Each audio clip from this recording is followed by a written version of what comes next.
Can you switch that off? Or maybe turn it down? It's a bit too much for me. Do you know that assumed identity corporal constructions in German have 2 DPs that need to be licensed by the same head that... Oh, they have stopped listening. You know, that happens a lot to me. I just get really into things, and sometimes I can't tell when people get bored. But I know people notice, and it doesn't help that people are so unreadable. Usually, I just copy what they do, but that's so exhausting, so at home I get weird. Just the other day, I recounted a fascinating article about Icelandic nominative-dative constructions that I read that morning to my sister, and she said, "You're such an Aspie, do you know that?" "A what?" "Oh, look, I'm sorry. I didn't. It's just that sometimes you ramble on and on about this boring stuff, like it's the best thing in the world." I had no idea why she wouldn't just answer my question. I just don't know that word. Aspie? Yes. What does it mean? It means that you act like someone who has Asperger's. Okay. Well, I thought you felt insulted. Asperger's. I had heard that word before. Why should I feel insulted by that? Maybe she knew something else? So I looked it up. Merriam-Webster's dictionary defines Asperger's syndrome as noun, uncountable. An autism spectrum disorder that is characterized by impaired social interaction, by repetitive patterns of behavior and restricted interests, by normal language and cognitive development but poor conversational skills and difficulty with nonverbal communication. To be honest, that sounded familiar. When I was a child, it was difficult to play with other children. I just found they were reckless. I didn't fancy getting splinters in the playground. I had trouble understanding their games. But I had a rich fantasy life of my own in which I would spend all day. I would also often misunderstand stuff, which I still struggle with a lot. I suppose I was an easy target for the bullies. And then I started wondering, do I have Asperger's? Even if I had it, should I even tell people? And how?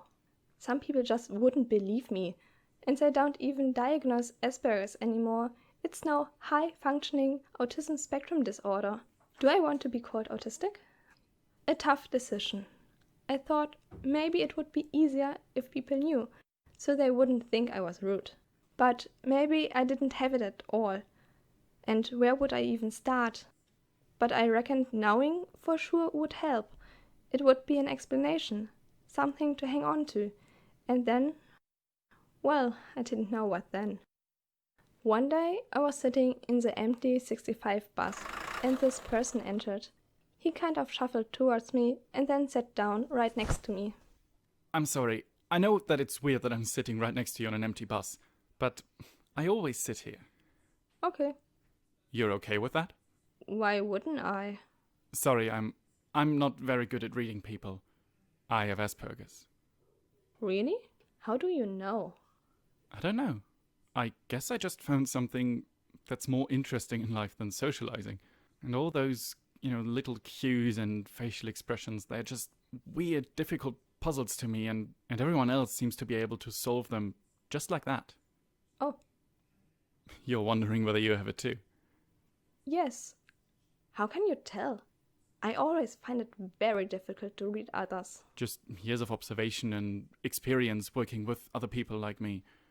Reading others, that's still not easy for me. But I've learned to understand and interpret some cues other people make. So I can kind of put the puzzle together now. It just still takes a lot of effort. He told me about his symptoms. To this day, I still can't properly maintain eye contact. It just makes it so much harder to read the rest of the face, And sometimes I realize that my face doesn't quite match my feelings. That really throws people off. But when I was a child, what finally made my parents drag me to get diagnosed is when I was in the playground and walked over to the other kids and told them what to do and what not to do and how to play their game properly. And, well, I also can just go on and on and on about the same topic for ages. But I don't do all of that. Well, of course not. You're a woman. So what? Oh, women just tend to mimic or copy social behavior a bit better than the men. And that's why they're often able to hide their symptoms. Really? And then because you're better at hiding it, people don't take you to therapy and you won't get diagnosed. They just think you're a bit shy or something. And even if they do take you to the doctor, they often just diagnose the wrong thing anyway. So even if I get checked, they may get it wrong. That's possible, yes, but it's a lot better now than it was 15 years ago. There's just a lot more research in the field, especially into women with Asperger's. So, what should I do then? After this conversation, we stayed in touch and he introduced me to some forums and SP groups. I learned a lot from other people. Talking about our issues showed me that quite a few of my oddities are not that uncommon. And finally, I decided to get properly tested. Well, yeah, it turned out that I'm definitely on the spectrum. It helped me a lot to understand myself, my struggle with social situations, and life itself. I started to accept the way I function, that this is who I am. I allowed myself to just be myself a little bit more. I like wearing sunglasses now, inside, while shopping. Always got some earplugs in my purse, and I stopped to suppress the wish to hum a bit here and there. And if anyone wonders what's wrong with me, I can give them an honest answer.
is Abigail.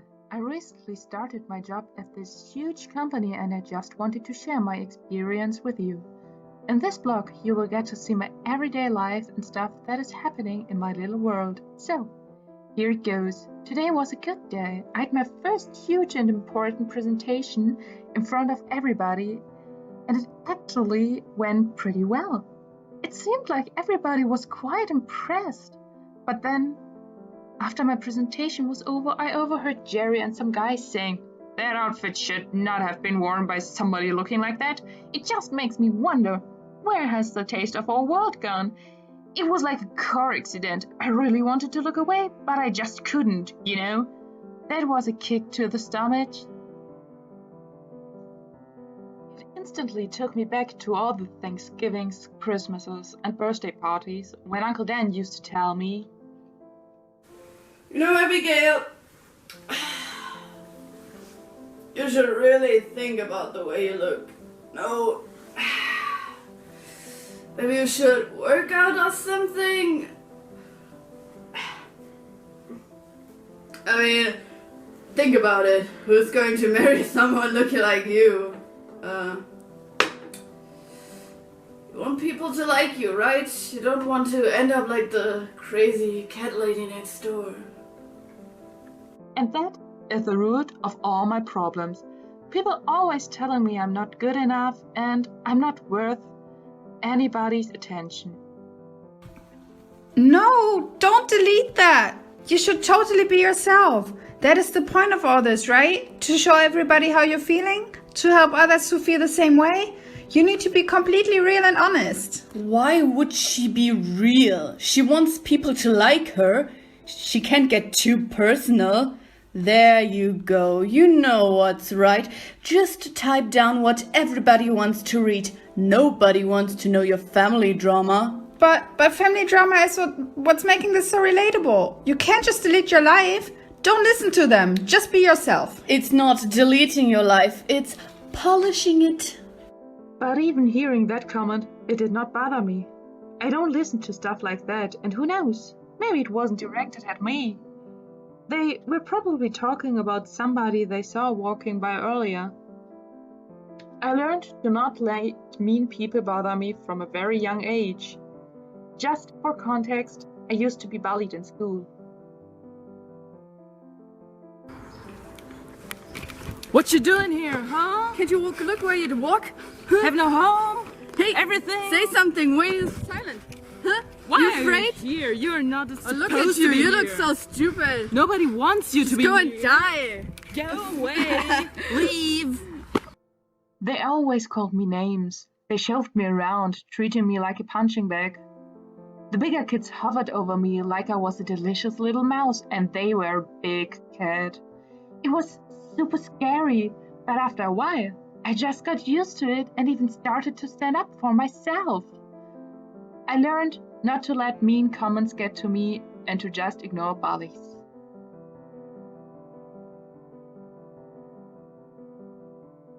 That's right. Don't bore everyone with the crap you had to go through in school. School is tough. Get over it. But this stuff is what makes it relatable. You can't just cut parts of your life just because you think it might be boring for some people. It is super important for you to stay true to yourself and to be who you honestly are. Show them your real beautiful self and they will love you. Trust me. That is stupid bullshit and you know it. Conform to society and they will love you. That is the key. It made me stronger and it made me into the person I am today. I know what I'm good at and how I can succeed. That allows me to be good at my job and to show the people at work what I'm capable of. I know my self-worth and know that I am good the way I am. Are you though? Are you good the way you are? Remember that you have to conform to societal rules in order for people to like you. Remember to not tell the whole truth. Because guess what? Nobody gives a crap. You do know your self-worth. You are awesome. And everything that happened to you happened for a reason, and you're stronger for it. Don't listen to those things. Tell your story and do it proudly. People are going to love it. That is some first-class bullshit over there. Don't listen to a word you just heard. doesn't make any sense and you know it. Cut that negativity. You don't need that. Be yourself and be proud. Be what society wants you to be. Be yourself. Be what society wants Be you to be. yourself. Be what society wants Be you to yourself. be. Be what society needs. Be proud. Today was fine.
What is going on, honey?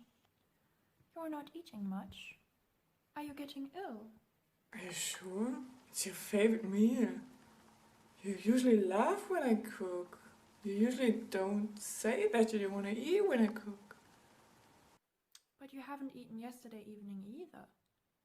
Are you sure you don't have a cold coming or something, darling? You also stopped having breakfast, honey. I really miss our nice times, having breakfast together, eating scrambled eggs and hot chocolate.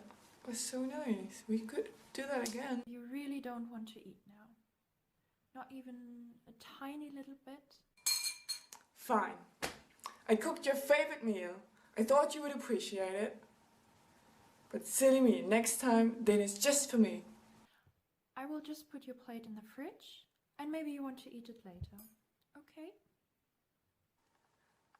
Oh, I am going to eat it later. Come on, just leave them alone. You know how teenagers can be. Food. It's everywhere. I can't escape it. I'd just love to throw everything out of sight, out of mind. No temptations and reminders. But of course, That is not possible. Mom and Dad could not understand. I just want this to stop, this feeling, this cycle. Being empty feels so good, so clean and pure, but no matter for how long I manage to resist, at some point I'm not strong enough. I give up and I eat. I never feel good enough or empty enough to be successful. How do others do it? Of course, people notice and comment, but that's not enough. I want more. I want control. I need this to work out. And at the same time, I wish I could stop. I really do. My thoughts are racing and racing, always obsessing over food. Right now, it's chocolate. Lou had a chocolate bar at school today. One of those that's soft but with crunchy bits and the caramel sauce, and I just can't stop thinking about it. They just ate it, taking huge bites, talking and laughing and not even paying attention to this 234-calorie piece of heaven, this luxury so wasted on them, so undeserved. Chocolate. When was the last time I had chocolate? We have some in the kitchen drawer. I know that. I check every day. I'm like a striving person, frantically checking their scarce supplies again and again, even so they know every little piece of food they will own and how long they could survive on it. On second thought, this image doesn't seem too far-fetched. One more time won't make a difference. Just one last time having everything I like, the dinner that cooked 358 and that I didn't eat. One portion of nougat bits with 3.8% milk for all the breakfasts I've missed. 531. Cookies, 134. Cinnamon rolls, 436. And jelly beans, 186. And breadsticks, 364. And chocolate buttons, 494. Chocolate buttons should work. I can't escape food. And I can't escape my body. I feel full and gross, and I can't barely move myself to the bathroom, but I need to be me again, clean. I am disgusting, and I have no self-control. How could I let this get so out of hand? I feel like someone else took over my body and stuffed it and violated it with food and left me to fix it. Toilet paper. 358. Be quick, 161. Uvula, 134. Don't cry, 186. You did this to yourself, 436. My throat burns, 364. This is the last time, 494. Finally.